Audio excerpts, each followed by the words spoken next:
All right, here we are in segment number 2. We teased it in segment number 1, where we talked about making sure you're doing the blocking and tackling, continuing to do your work on a daily basis. Mike took us through the top 3, some other ancillary things as well that people need to continue to focus on and really kind of block out the noise, because there's a lot of noise out there right now. So Mike, I wanted to talk to you about my concept of a rent box. You identified the buy box. I thought it was fantastic. I was like, man, I've kind of been doing the buy box kind of my career. Like that's what it is. I identify what the asset was I was going to go after, and boom, I go. And so fantastic that you were able to kind of create that for people. What I realized is I'm sitting there and I'm looking at this and I'm like, I have a rent box. And so one of the things that's most important with rents moving crazy like they're moving right now, they are moving nuts all over the country. And it's just a matter of pace, how fast they're moving, how big they're moving. Some people are telling me in live streams on Sundays that they are doubling rents in some of their areas based on a tenant leaving after 4 or 5 years. I've heard that. This is incredible. So one of the things that I often get asked is, hey, how are you doing 20% deals, 7 deals in a row? And I sat and I had to think about it, and passing all the normal thoughts that I would have in that process, which is, I'm awesome, I'm a leader, I've been doing this forever. Getting past all the things. I'm modest. Yeah, getting past all the things that I wish it were. Getting past all the things that I wish it were, I arrived at my process of what it actually was. That's hilarious. So I thought the fair thing to do would be to share what it actually is. So okay. I'm going to share with you guys what I call my rent box. This is a drastically culled down version because you would go blind looking at my actual rent box sheet. And I want to make sure to kind of get through it. It's simple, and it shouldn't add anything more than a few minutes to people's time on their daily homework. But this is going to be how you create an even better opportunity. Okay. So I will share this. Let's see. Here we go. Oh, fantastic. It worked. Mike, can you see that? I can. Yep. Okay. So basically my rent box is pretty stinking simple. It is property address, town that it's in, because I own in 3 towns. This isn't for the people that if you own in 1 town, this is still helpful. However, I own in 3 towns because my town population is a 20th of what Fresno is. Got it. My 3 towns combined. My 3 towns combined are only about 50,000 people. Oh, wow. Your 1 town or city is 1 million people. So you are effectively 20 times larger than I am from a search perspective. So this is something that's absolutely able to do. So we put the town in there. We also put the days on market in there, i.e. I tag it. This is when it actually went in. And then I'm actually watching that stuff. And again, in this one, sometimes they take the ad down. Sometimes they don't. Like in Zillow, it might go to pending. In Facebook, it might go to pending. On Craigslist, it doesn't go to pending. On Craigslist, it's just up there. So usually what you have to do in that point is maybe once a week, or in the first week, just give them a quick call and say, or send them an email and say, give them a profile, an honest profile, don't lie. Just say, I'd like to understand if this unit's still available for somebody that had your credit score, your income, that way you can kind of paint the picture of what you would want for an ideal tenant profile. And again, this days on market, just to clear up for others watching, this is not your realtor listing. This is your rent listing. This is correct. This is a rent listing. So this is on Facebook Marketplace, on Zillow, on Craigslist, wherever, or some apartments.com. For us, what I've found in my area is the top 3 highest and best areas for rentals are actually Craigslist, Zillow, and Facebook Marketplace. Those are the top 3 that get us, and that will vary based on your market. Now, there's other places you can go, but that's where the lion's share of the listings are. And a lot of the ones that are on apartments.com are also on Zillow. So that's why we don't bother with apartments.com. For some reason, it doesn't have a ton of volume here. But these are the days on market of basically when it was listed, and we're counting when that was. Then I have a profile of number of beds. Then number of baths, and a 1.1 is the new definition of a 1.5 bath.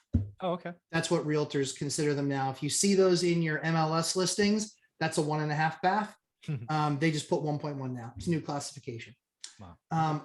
Rental class. So I look at, is the unit dated? Mhm. Is it lipstick rehab or is it really rehabbed? Got it.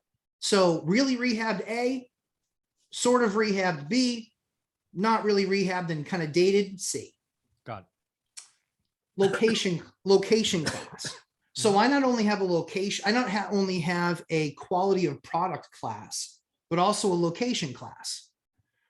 Obviously, you see all of these were in A areas. Now they're all different areas actually in 3 different towns, but that's important. If you're right next to train tracks, you're likely going to have consistent rollover because no house is built that well that you don't hear and feel the train. So keep that in mind when you're ranking your properties, again, location class, or when you're ranking the rentals. Then I look at parking. Is it decent enough? Is there, enough car spaces for people to take over and live there? Is it limited? Is there not enough of it? In some cases, there's no parking. And in that case, that hits the price drastically. For sure. But if it's limited or not, because a lot of my stuff, it can be downtown in the city. And when it is that's very difficult to find parking. I put this in there because I know Dion would flip if it wasn't in there. This is actually important and one of the things that I watch because I agree with him. I just will still buy a property or rent out properties that don't have washers and dryers. But I think it's an important thing because it is an amenity that a lot of people want. For sure.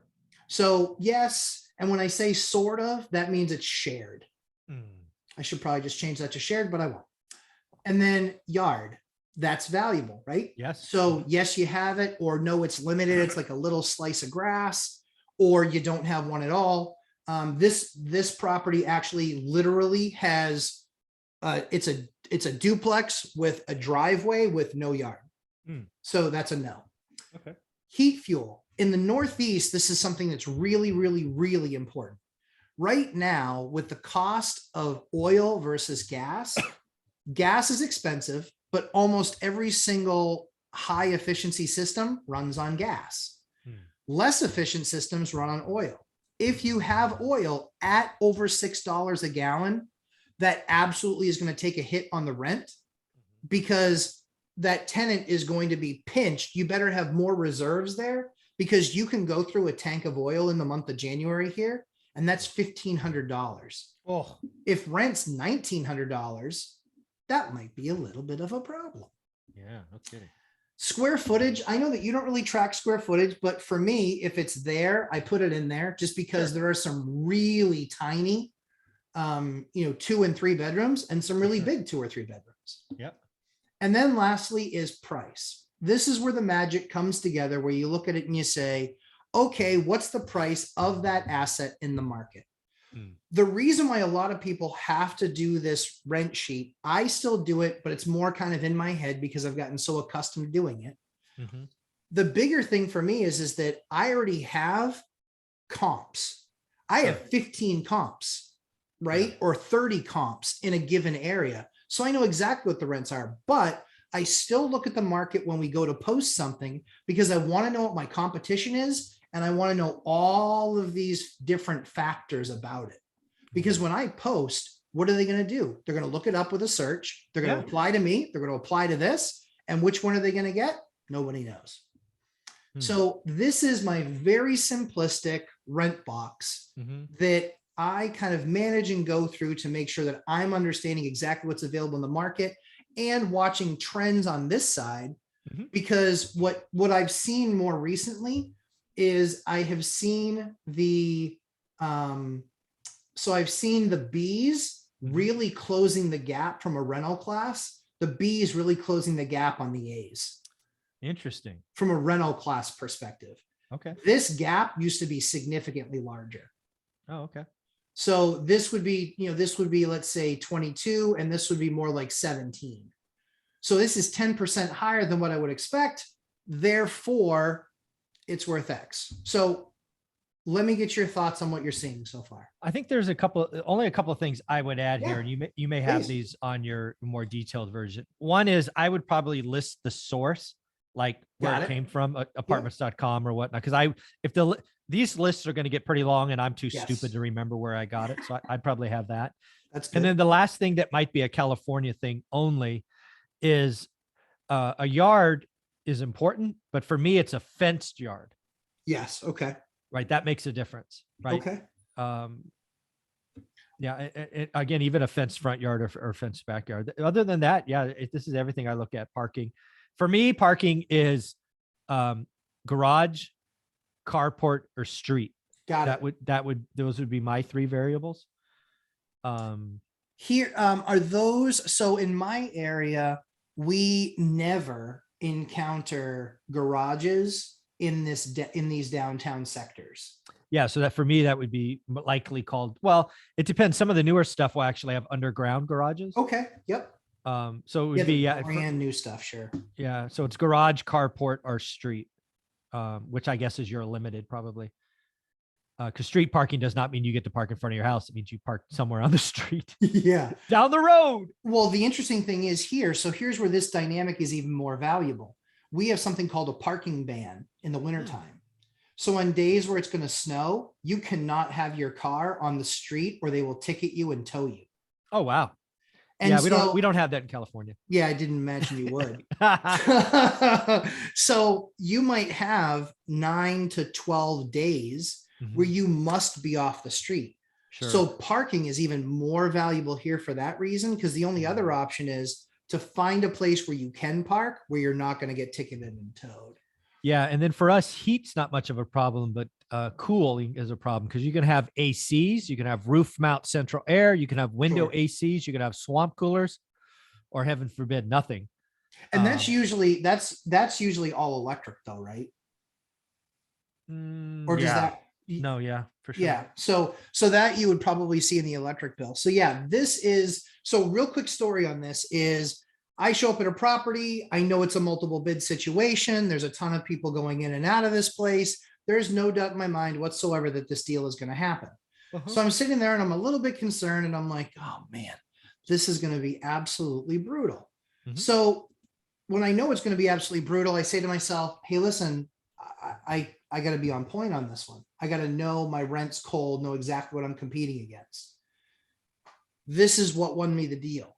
Somebody said to me, this newer investor in the area who starts mouthing off to me because he knows who I am. And I just have no tolerance for that. No. I admit, yeah, exactly. I was like, scratch just a little bit more and see what happens. Yeah. Try that one more time. Yeah, just one more. So I basically just said to him, it was a very proud moment for me because I didn't slug him. And so literally I'm sitting here listening to Mike in my head and he's just like, doesn't matter. Doesn't matter. I'm like, all right, fine. Doesn't matter, Mike, whatever, Mike. So you're no fun. Yeah. I was like, this is so much less fun. I was like, I need to get Dion on the other shoulder. Yeah, that's right. Yeah. But here's what was really interesting. So he goes, you do nothing but overpay for stuff. Oh, exactly. Right. Those are fighting words. Yeah, I might have a problem with that. So you just crossed the line, buddy. Yeah. He goes, so you do nothing but overpay for stuff. And I said, really? I said, well, based on all your experience, I'd love to hear your thoughts. Yeah. Ass. And he says to me, he goes, why would you ever think that this place is worth 500 grand when your rents are 2,000, maybe 2,200? And I was like, I mean, I think I'm hoping for appreciation. Yeah, exactly. I said that, but I got some 1031 money I got to deploy. But literally, I mean, I'm sitting there. And so here's what the punchline of the story is. This investor, I continue to crush them because their data is bad. He believed the units were only worth 2,000 or 2,200 because he doesn't have a rent box and because he's not looking at the rental market nearly enough. And the units that he has are vastly underpriced. So yeah, his foundation is way off. His foundation is way off. So what does that do? It's like it's literally like calculating where the ball's going to go. 10 feet off the tee. It's going to be way over there. Yeah. So we had that conversation and I didn't tell him, but basically I walked away saying he will never beat me in a deal because I actually rented those 2 units for $3,000 a unit. I mean, that just changes your calculation, right? If you're doing a Man, yield calculation at 2,200, you're probably getting negative cash flow. You do it at $3,000 a unit, you're like, damn, there's my 20%. he was getting single digits. I was getting 28. And thus he would think you overpaid, right? Because he's Yep, not, exactly. he instead of telling you that you overpay, I would have gone back. I would have personally gone back and said, what I would double check my numbers. And frankly, Yeah. I would go back to you, or I would stalk you on Craigslist or whatever and figure out what you rented them for. I'd figure it out. You'd have to. Because again, if I'm doing my numbers at 2,200, they don't pencil, but you actually proved you have actuals at $3,000. I'd be like, well, first thing I would do is go back and raise the rent on my current units. Cause clearly I have cash flow sitting right there that's being given away every month. I mean, he's probably got thousands of dollars. He could change his fortunes overnight just by moving his current rents. Yeah. In going through this rent box, in going through the rent box and in using my hybrid binder strategy through text, my goal at the beginning of the year, I looked at it, and I'm not a big goal setter guy, but I just looked at it and I said, what is a reasonable amount that I can expect in rent increases on existing properties this year, knowing that all 117 of my units aren't going to come clear. Mhm. A portion of them will, but a number of them are new. And so I know that people are transitioning because they're getting out of months to months and they're going to leases. Yeah. So just this year alone, in rent increases, without doing anything more to the property, we are going to add about $130,000 in increased rents this year with zero extra work, labor, effort, or energy. I would say that you use inflation to get rich. That's a pretty, I've heard that somewhere before. I have a shirt right over there that says it. So again, so it's one of those things that I look at, which again, I really wanted today's videos to be about encouraging people to say, ignore the noise, don't listen. And if you're finding counsel, do it with people that are like-minded, doing the same thing that you're doing. And iron sharpens iron. Mike's made me better. Dion's made me better. These guys have made me better. I now have a portion of my portfolio that never would have been government housing that now is. And now as I look at my models moving forward, those are the ones I couldn't really make up the extra 130 grand on. But I now have consistent revenue that I know even if we go through a really hard time, I'm still going to get paid. And quite frankly, that's now a significant portion of my nut that would actually cover the rest of the enterprise, making sure that we're still Very cash smart. flow. Very smart. I learned it by watching you. 80s reference. There you go. Where's my fried eggs? Anyway, Mike, what were your thoughts on the buy box? Any thoughts there? The rent box is very powerful. Again, for me, it's all about discipline. Again, people don't understand the power of the repetition. Yes. And then documenting it row by row by row by row. It will become second nature, right? Yes. You don't have to do it anymore because you've built that muscle. That's right. But that's the power of the buy box. Now the power of the rent box. I think people need to do that. I mean, especially the last 2 years, rents have changed drastically, and I think they're going to change again. So yeah, I think the rent box is genius. Simplicity and power, beautiful. Yes. Awesome. Perfect. So Mike, tell everybody where they can find you, my friend. One rental at a time, YouTube, website, courses, and Saturday live stream, 8 a.m. Pacific tomorrow for 60 minutes. Should be fun. And books, where it all started. That's right. Books. As I always say, we try and create great content for you. Hit that subscribe button, hit that like button, hang out with me 11:30 a.m. on Sundays on my live stream. It's a lot of fun. And usually because it's a live stream, I don't have to worry about offending Mike. We usually use some more colorful language. So it's usually, just as fun, but a little bit different. Different. Mike, thanks so much. We'll see you in segment 3. You got it.